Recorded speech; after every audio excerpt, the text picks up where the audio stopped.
Continuing coverage tonight of a Maggie Valley teenager accused of killing her father. Tonight we're learning more about the victim and the suspect. As we've reported, 17-year-old Crystal Howell is charged as an adult with first-degree murder in the death of her father, Michael Howell, and with trying to conceal it. News 13's Rex Hodge is live from the Western News Center. Rex, what have you learned about their relationship? Well, a friend of Michael Howell says he loved his daughter tremendously, but he says from very early on, Crystal was troubled and in trouble. It was up Pless Underwood Road in the Sheepback Mountain community near Maggie Valley that potential renters found the body of Michael Howell. His 17-year-old daughter, Crystal, now faces first-degree murder in his shooting death. She was arrested Sunday in Georgia. Austin Rhodes was a friend of Mike Powell and knew his family when they both worked at a community newspaper in the Augusta area. He provided us with this picture of Mike playing golf.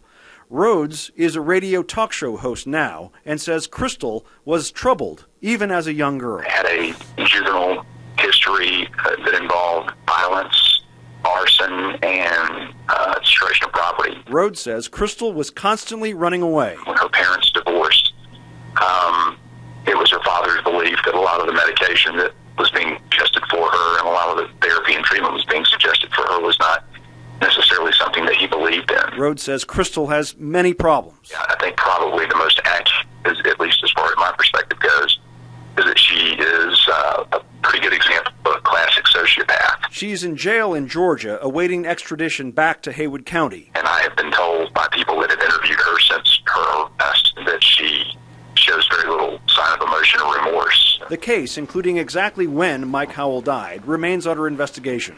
Rhodes believes it may have been sparked after Crystal allegedly shoplifted from a local grocery store. He confronted her with it, made her go return the items and apologize. He says her family remains in shock. Rhodes says Mike never gave up on his daughter. Mike Howell, to his credit, loved his daughter to a fault, and he was willing to do anything that he possibly could. Crystal Howell has a hearing at 2 p.m. tomorrow in Georgia. After that, we'll know much more about her extradition back here to Haywood County. Reporting live tonight from the Western News Center, Rex Hodge, News 13.